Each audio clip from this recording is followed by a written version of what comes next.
Live from Studio A, WTLK, The Thunder. Well, we made it, Thunder Faithful. We are into the new year now. And it's been a pretty awesome one so far. I mean, winter break's over, school's back in session. Had a nice little party over at the Mosers. I won their little party belt 3 times, and I love that belt so very, very much. And also, me, James, and Nick, and our friends Jeff and JJ all went to Big Time Wrestling up in Spartanburg Memorial Auditorium, basically a year to the day. Where last year I went up there to watch the NXT house show, so yeah, that was some good reliving times. And I find it interesting that, thinking about what's happened so far and what I've got coming up over the next few months, it's basically, so there's little wrestling at the very beginning of January up in Spartanburg Memorial Auditorium, and then there's actually a Raw Lanta at the end of March, which will be the go-home show for WrestleMania. Holy shit. And there's a SmackDown coming to Greenville in May. So, I mean, they're taking place in slightly different times of the year. But yeah, so far my wrestling event schedule is basically on par for same as last year. Which, yeah, no complaints here. That was the thing. The first few months of 2019, there was just a whole lot of stuff going on. And then by summer, it was pretty much dead and boring until Dragon Con. So, and I mean, of course, there's also the first Marvel movie of the summer with Black Widow. And I doubt they'll push that up to the last weekend in March again, because that whole thing with Infinity War and Endgame, kind of a big deal. Oh, and also cannot forget that holy fucking shit, we are literally a month away from Birds of Prey and the emancipation of Birds of Prey and the fantabulous emancipation of one Harley Quinn. Boom, there we go. Oh, wow. So yeah, it's here, people. Oh, and also some other news, talking about some Marvel stuff, of course. A week from tonight will be the national championship game between Clemson and LSU. And, of course, there's a Black Widow special preview look thing, maybe a new trailer, whatever that means. So stay tuned for that. And also this past weekend, The Grudge reboot came out, which I have mixed feelings about it, because I'm all for, championing, not when you're rebooting or remaking something, not pretty much spitting out the same project or the same thing that came before, like actually making it your own and whatever. But I don't know. I think I would have liked this movie better if it was like literally any other horror movie, or if it was like an original and not a reboot of something, because aside from the and the hands coming out of the main character's head while they're taking a shower, like there was literally nothing grudgy about it. Like the quote unquote grudge ghosts looked more like, and I use this comparison mostly because of who produced it, because it was produced by Sam Raimi and Rob Tappert, who produced the Evil Dead remake, the most excellent Evil Dead remake that up until Suicide Squad held the record for most times I've watched in a theater. That's real. But yeah, like the ghosts look more like the Deadites from the Evil Dead remake, and they look more grayish and not super white, ghostly, whatever. And also, like, the thing is with these creatures is, they just straight murderized their family members, as opposed to, the main original Ju-on grudge ghost who pretty much just snatched you up and took you in her hair or in the shadows, and she took you to like whatever her underworld or netherworld or whatever it is. So yeah, that's why I say I did like the fact that it focused on three or four different families across 3 different periods of time, and how this all connected to them and everything. And I think there's a part that kind of harkens back and connects to the previous Grudge movies.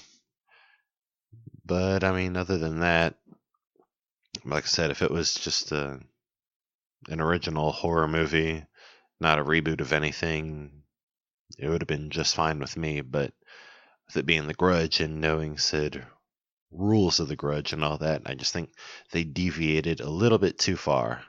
And I don't like being the one that says this reboot isn't exactly just like the previous stuff, so it sucks.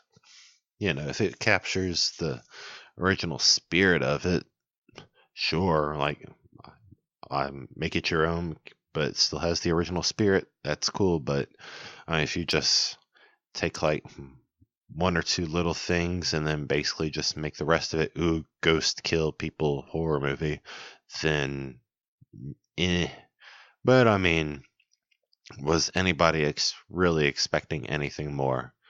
I don't know. Most times I have different expectations of people, and it's just about as much as let down as everybody else. And was that even a sentence? Oh, and also second book review, gotta especially jump on this one because it's, of course, quite special to myself and the whole Thunderverse as a whole, but finally finished reading The Best Saturdays of Our Lives by our very own Mark McRae. And I say this to tie in with also the other news that the Best Saturdays of Our Lives podcast that Dan and Mark have been doing together, for about a month or so. It's been on the Best Saturdays of Our Lives website, but now it's on Apple Podcasts and other podcatchers. But the tricky thing is that it's under, the title is under its initials, so it's TBSOOL. Like you type that in and it'll be the only thing that pops up.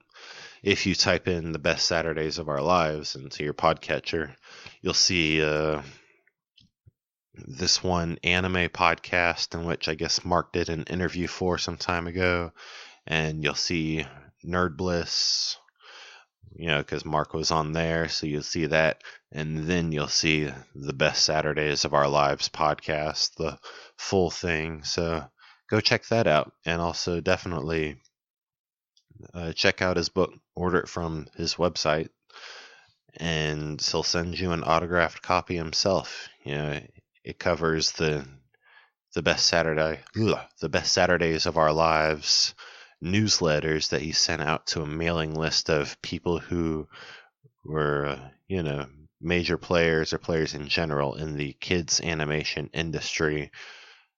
He did this in the early 90s, and he sent these out to people who were major players at that time and the people who came before then. And it covers a lot of things like the beginnings of Saturday morning programming to all sorts of changes they went through, the 60s, 70s, 80s.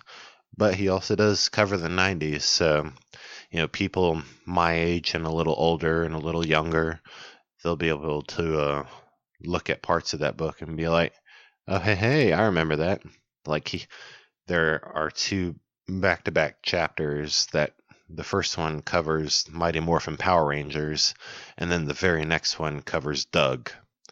And then later on in the book, it covers, the sort of schedule, the competing Saturday morning schedule between CBS, ABC, and Fox. And, you'll see stuff that you'll remember, like, of course, Power Rangers and X-Men, Spider-Man, Reboot, and I don't know, maybe some of the others that you might remember. and also covers later on how that evolved after, I believe, the 95-96 season, and when Disney finally bought up ABC Network. Because it's funny, because I think it was CBS during the 94-95 season where they had the Little Mermaid cartoon and Disney's Aladdin, the animated series, and that was on the CBS network. And I was thinking, oh, I know damn well if that show was made in present day, it would go straight to ABC. Actually, that's kind of false. It would go straight to Disney Plus, maybe Disney XD, but you know where I'm going with this. So yeah, and also covers when Disney took over ABC and turned their Saturday morning block into one Saturday morning, which I most definitely remember, and then the brand spanking new Doug, which is like a sort, I guess, I don't know if it was their Doug continuation or Doug reboot or Doug remake. I'm not sure what it is right now, but yeah.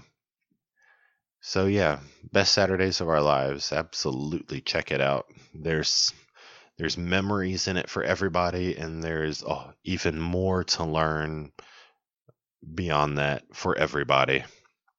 So check that out, and check out the Best Saturdays of Our Lives podcast and learn even more and find your niches where you can reminisce. So, okay, we're already, over 11 and a half minutes into this, and I haven't talked about wrestling once. Whew. So let's get on to that, shall we? And I'm going to breeze through the Raw stuff, the semi-important Raw stuff fairly quickly, because I really want to get to the end and talk about this, because I have been waiting for this forever. So, Kevin Owens called out Seth Rollins in the AOP, and they start kicking his ass, and then babyface Samoa Joe comes out to help Kevin. And so, yeah, we've got an alliance between Kevin Owens and Samoa Joe. Nice. Aleister Black defeated Buddy Murphy, having gone 2 for 2 on him, but still both matches were incredible. Let's just play this feud forever, because I don't think there's a way they can make that boring between those two.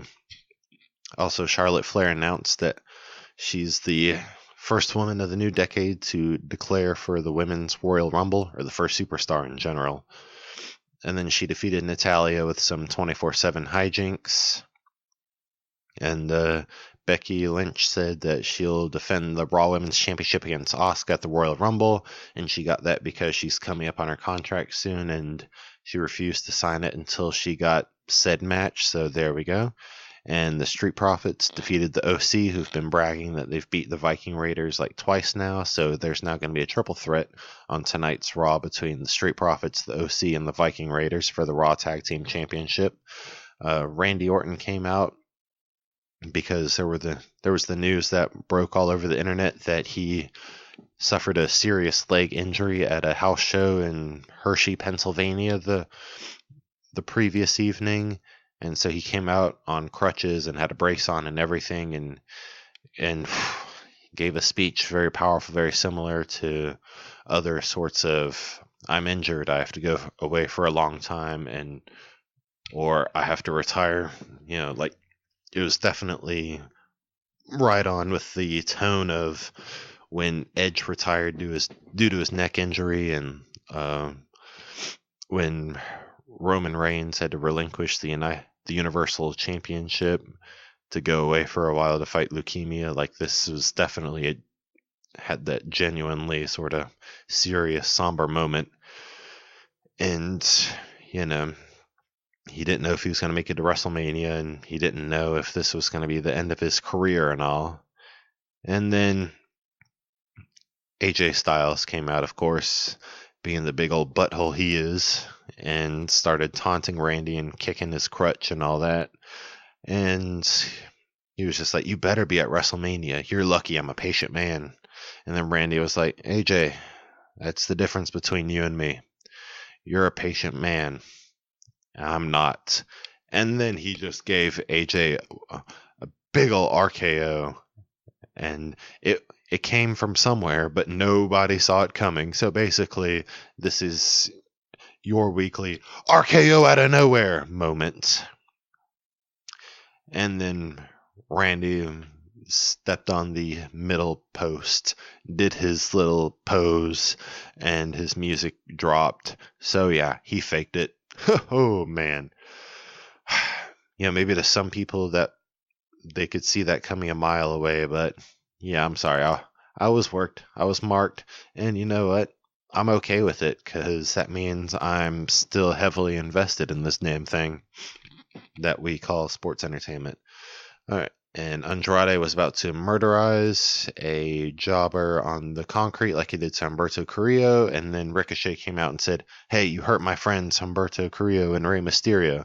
You're about to hurt this guy, so I'm going to fight you for them." And then Andrade defeated him, but they had a pretty good match. Okay, that took longer to get through than I thought. So let's go on down to the main event, the wedding of Bobby Lashley and Lana.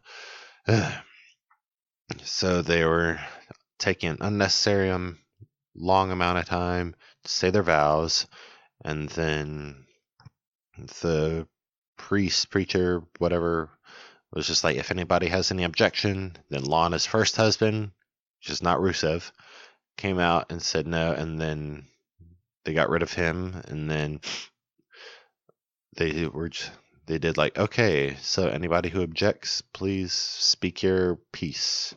And then Bobby Lashley's first wife came out and got rid of her and then went. Also, there was a human-sized cake next to them, just an FYI.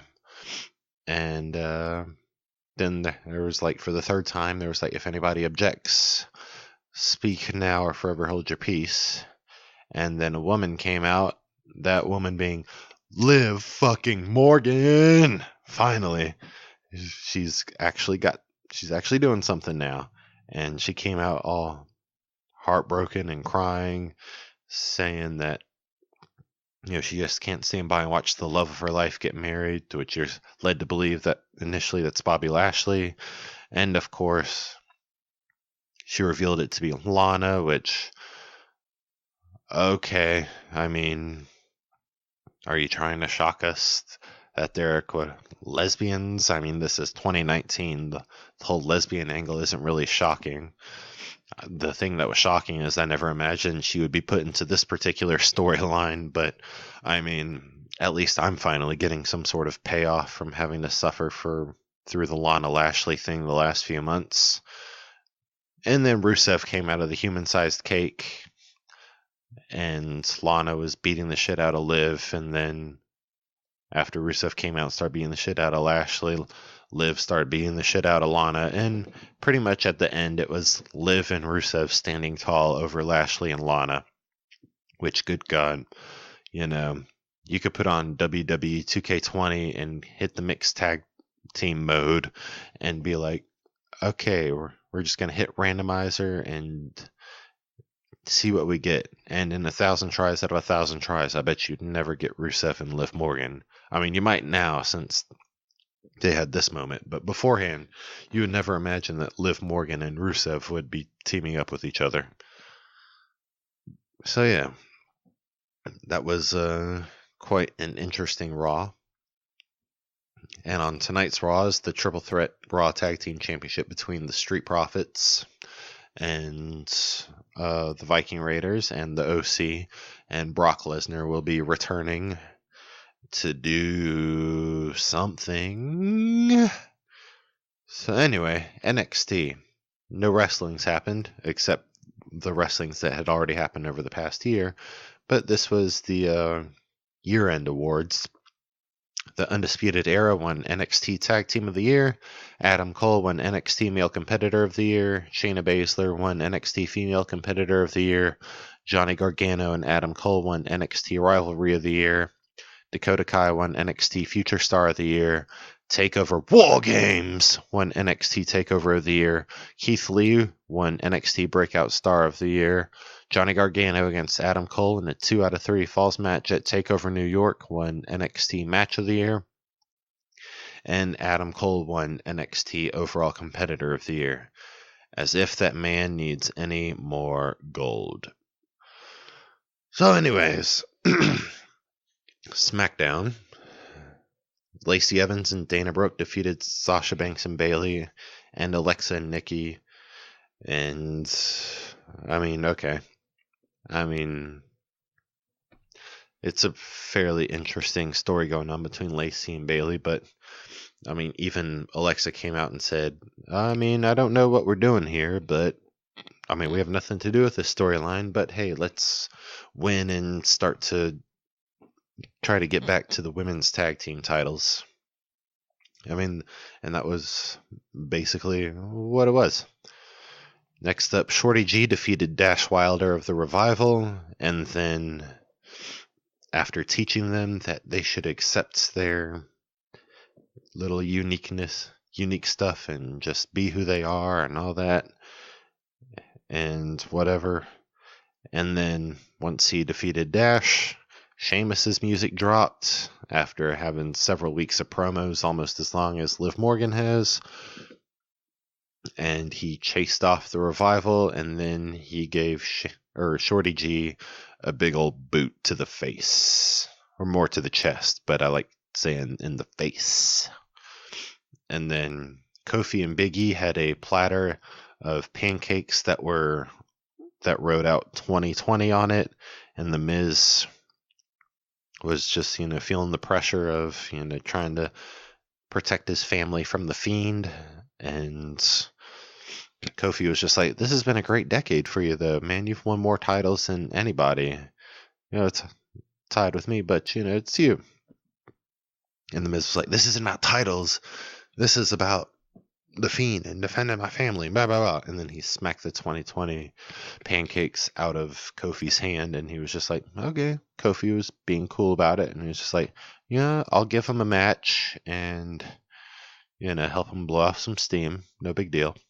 So they went out and had a match, and then Kofi Kingston defeated him with the most devastating move in all of sports entertainment, the surprise roll-up, which only served to frustrate The Miz even more. And then he attacked Kofi when he had his back turned, and we were back to heel Miz, which, I mean, they really didn't do much with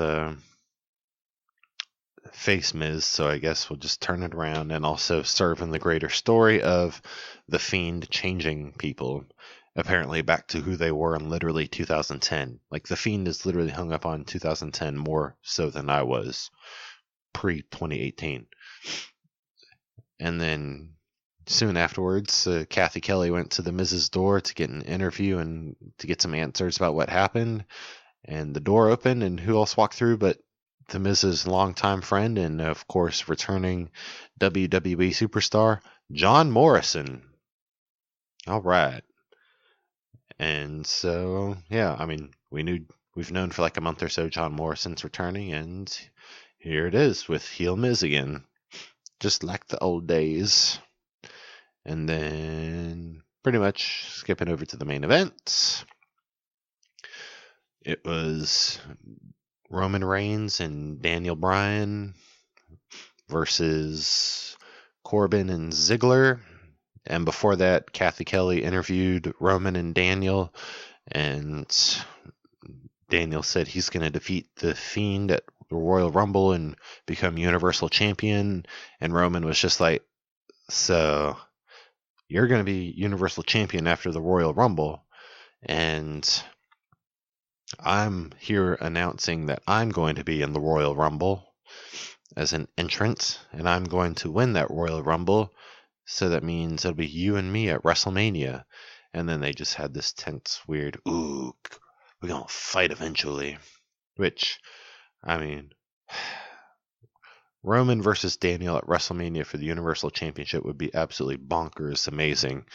But I just really want to see Roman versus The Fiend. But that's just me. Plus, also, I don't know, unless they have something bigger planned for The Fiend, I think his title reign should last longer than 3 months, don't you think? Like, that's 3 months is like company average. I don't know. We shall see. So yeah, Roman and Daniel were taking it to Corbin and Ziggler, and then, at one point you could hear Bray Wyatt's ha ha ha ha ha ha ha ha ha ha ha ha ha, and the lights flicker a little bit. And then a little while later, towards the end of the match, the lights went out, and then the Fiend came out of nowhere, and Daniel wasn't taking any of his shit, so he just started hitting him with flying knees and start wailing on him as if that had any effect.